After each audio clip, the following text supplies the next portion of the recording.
Good evening, everyone. So, Hurricane Irma was a week ago tonight, and let's see what happened. All right, so around 8:40 that evening, I lost power. Okay, was without power for about 23 and a half hours because the power was restored on Monday at 7:10, so right before sundown. So that was kind of nice. I had also lowered the thermostat, so it was kind of cold in here while the power was running. So the thermostat ended up rising to about 77, so it's getting a little uncomfortable, but not too bad. Some people are, I think, even still without power.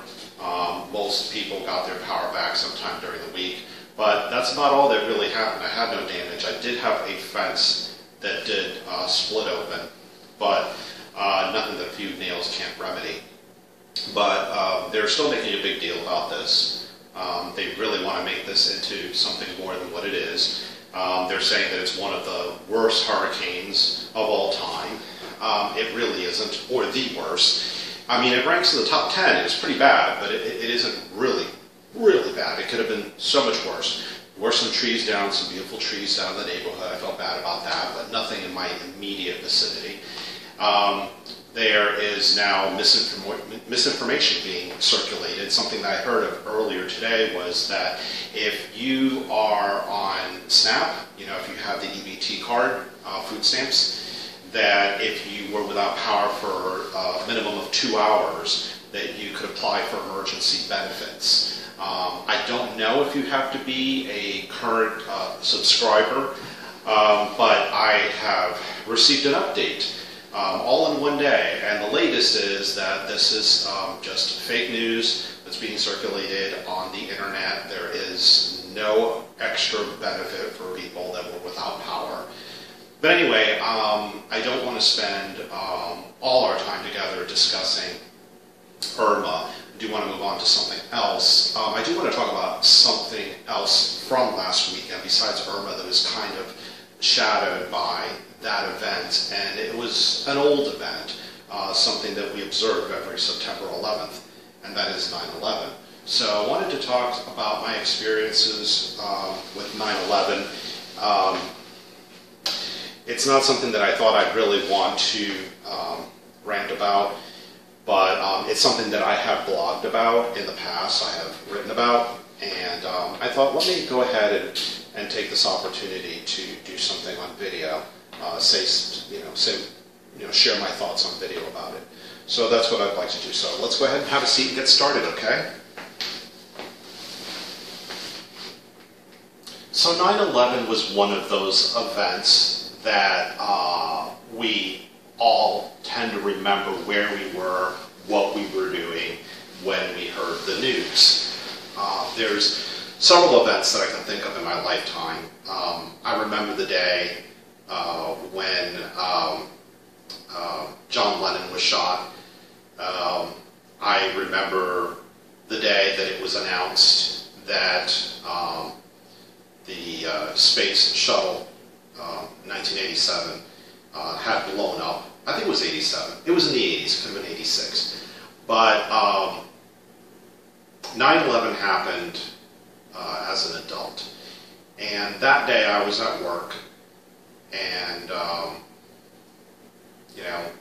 the boss wasn't in, but she had a television in her office, and it was on. And somebody came out of the office and said that a plane had just been flown into one of the towers. I'm like, okay. So I walked over there and I saw the news, and I saw big, all these flames coming out of the building. And the first thing that entered my mind, I never forget this because it's such an odd thing to be focused on, but I was focused on the damage, and I was thinking, what idiot would fly a plane into the side of the building? And my God, what is it going to cost, and how long is it going to take to fix all that damage? That's what I was thinking. Little did I know. And then I go back to my desk and I continue working because I'm the kind of person that likes to go through life business as usual. I try to roll with the punches. I try not to make a big deal about things. I may as a joke, but kidding aside, I like to be in a group and do things a certain way and try not to let things upset it. And, you know, I know problems come up and I try to react to them in a rational way. So I'm back at my desk and I'm working and people are still surrounded with the TV and they're saying, oh my God, this, and they're pointing and they're looking, they're talking, and then I don't know. I don't remember if I walked back in the office. I think I did. I walked back in the office as the second plane was going into the second building. And then I just felt my face go cold. And I was thinking, okay, that first plane was no accident. This is all intentional. New York is under attack. And I walked away and I went back to my desk and I continued working. But it was getting increasingly difficult to focus on my work. Short time passed and then they said that a plane had hit the Pentagon. And then we got a call from the boss saying to close up the office. And I posted a sign on the door, due to the events in New York and Washington, the office will be closing early. And we left. And I'm driving home and I remember stopping at a gas station and not feeling safe. Our nation was under attack. I had no idea where the attacks would come next. I only knew that something happened in New York, something happened in Washington, something happened in Pennsylvania. Could Florida be next? That's where I was living at the time.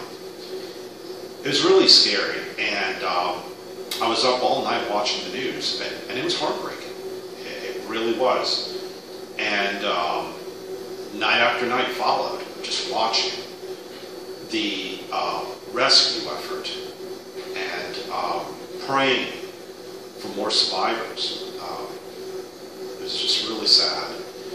And there was a renewed patriotism in this country like I have never experienced in my lifetime.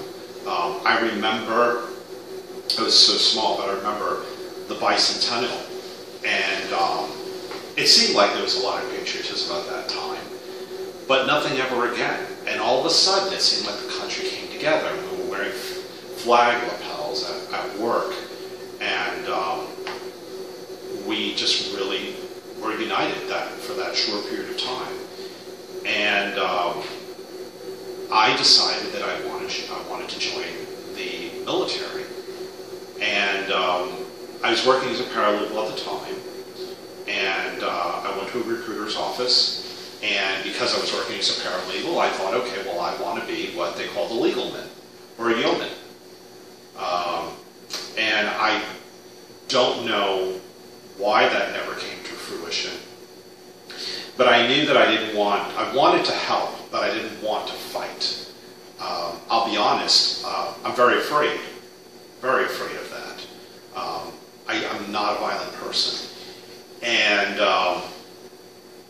I just felt that it wasn't, I was being led to believe that a situation could come up where I would be expected to fight.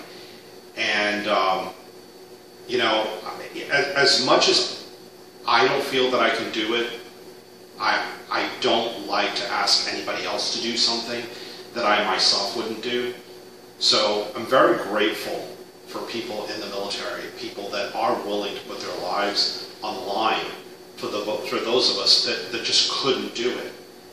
And I remember probably, you know, a couple of years later, I was at the University of Phoenix working on my bachelor's degree, and we were giving presentations in class, and there was a student that I did not like. He was just a really annoying person. He never mistreated me. I don't recall ever observing him mistreating anybody else, but he just had that personality that kind of grates on your nerves.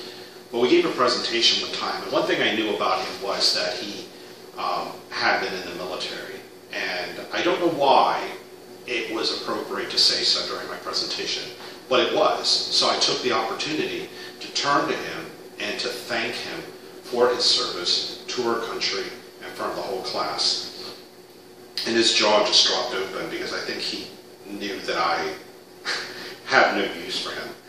But I really do have an appreciation for people that are in the military. And I think ultimately my decision not to join was also that I wanted to, probably go on and be involved in JAG. And I tried to look into all the qualifications, and I thought that I might be too old, if I had to go through law school and finish law school.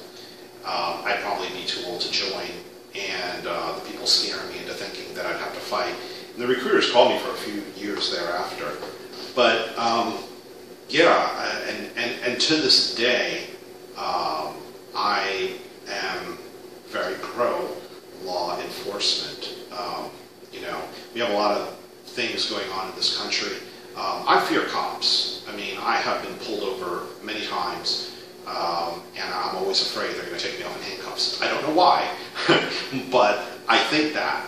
And but I know that someday I may really need them. So I'm grateful to them, and I'm grateful to the military, and they keep us safe. And I was very relieved when Osama bin Laden, who was behind those attacks on 9/11, was eliminated. So those are my thoughts on 9/11. They're not, I don't have a lot to say about it, but the little that I do have to say, I did want to share with you.